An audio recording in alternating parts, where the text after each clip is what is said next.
Assalamualaikum warahmatullahi wabarakatuh. Perkenalkan, nama saya Dika Restal Yuda dari Teknik Industri. Di sini saya akan mereview jurnal tentang model sistem dinamis penilaian kinerja agroindustri tembakau di PT Gading Mas Indonesia Tobacco. Untuk pengenalannya, profil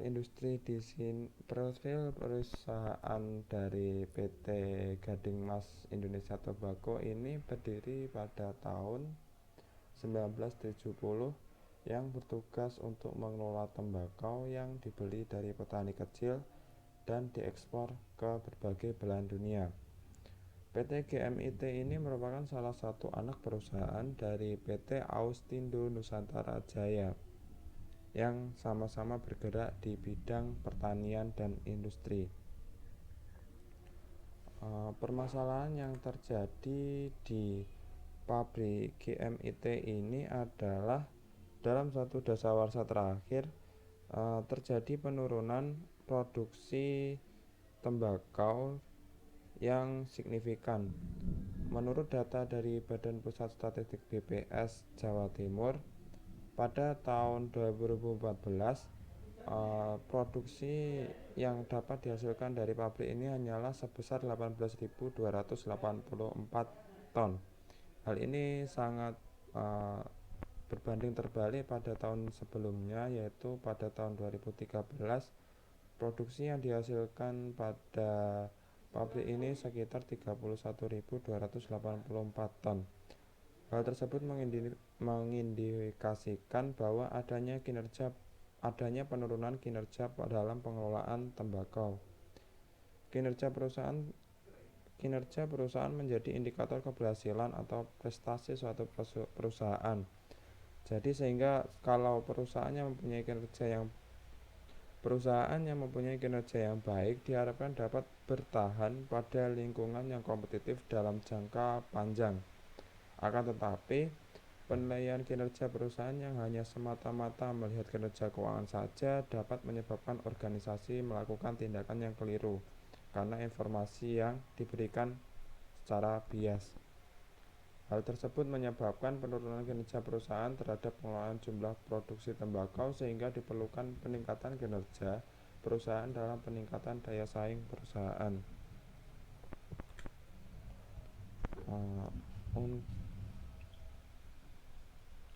Untuk teori sistem dinamis yang digunakan dan rumusan masalah adalah seperti di gambar ini.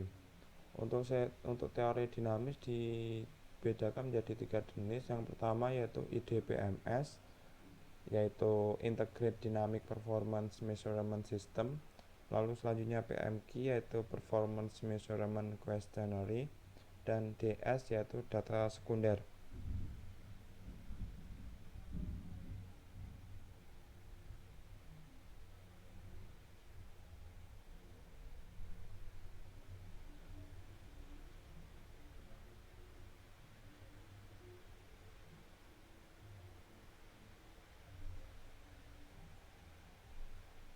Pendekatan sistem dinamis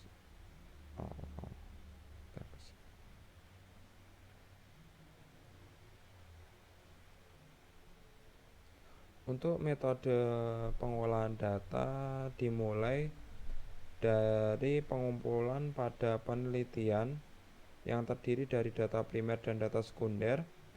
Untuk data primer diperoleh dari observasi lapangan dan wawancara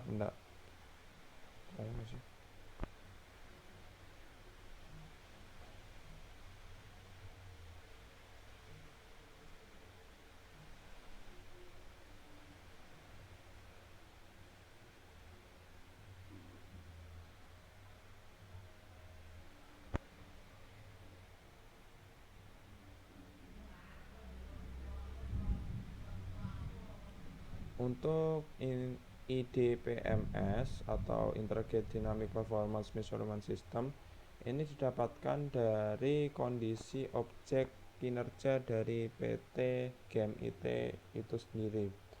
Nah, untuk PMQ ini didapatkan dari strukturisasi dari sistem kinerja yang didapatkan dari analisis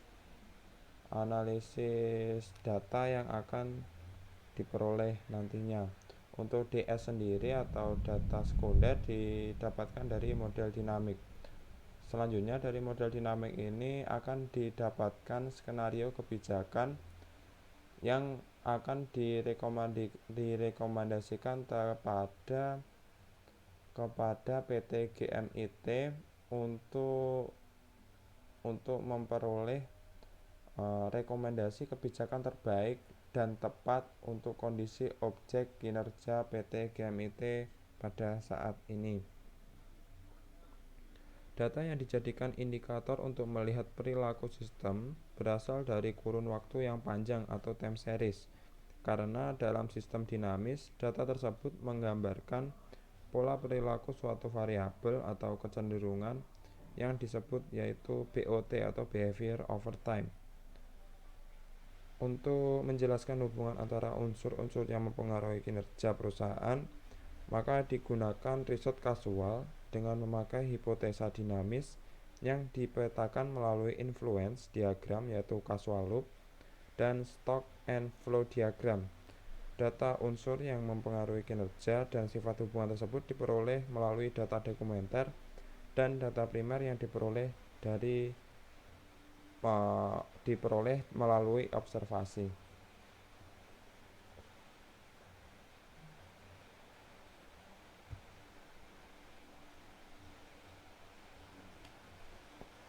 Untuk pengambilan data dan analisis, pengambilan data primer dan sekunder diperoleh dari penelitian dan wawancara di PT Gading Mas Indonesia Tobacco serta dilengkapi dengan studi pustaka.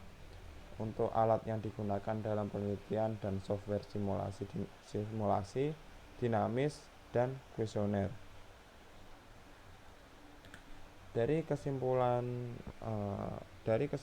paper ini diperoleh bahwa kinerja kesuksesan PT GMIT terletak pada perolehan nilai rendeman dan pertumbuhan keuntungan dari hasil penjualan produk utama, dekom, dan produk sampingan filler. Pola dinamik perusahaan yang dihasilkan oleh parameter utama, produksi dekom, dan keuntungan perusahaan dipengaruhi oleh kinerja kebijakan yang memicu pada upaya pertumbuhan produktivitas kebun serta kebijakan penentuan harga pokok produksi yang rendah sebagai parameter yang sangat sensitif. Untuk upaya yang bisa dilakukan adalah mengurangi cycle time melalui aliran material dan informasi, mengurangi biaya langsung dan tak langsung kepada aspek finansial material dan aliran informasi dalam melakukan penjadwalan.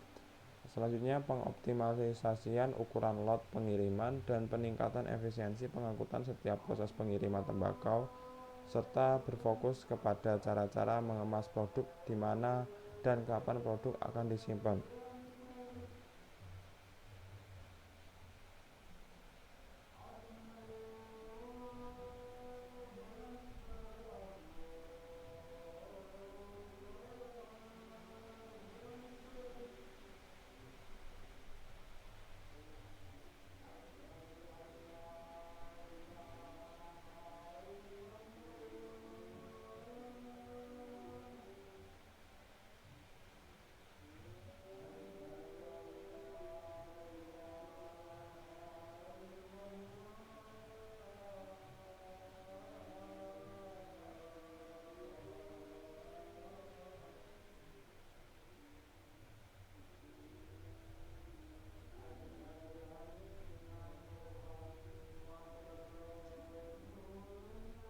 Sekian presentasi dari saya. Mohon maaf kalau ada yang salah kata. Saya ucapkan terima kasih. Demikian presentasi dari saya. Mohon maaf kalau ada salah kata dan salah pengucapan. Baik, terima kasih. Wassalamualaikum warahmatullahi wabarakatuh.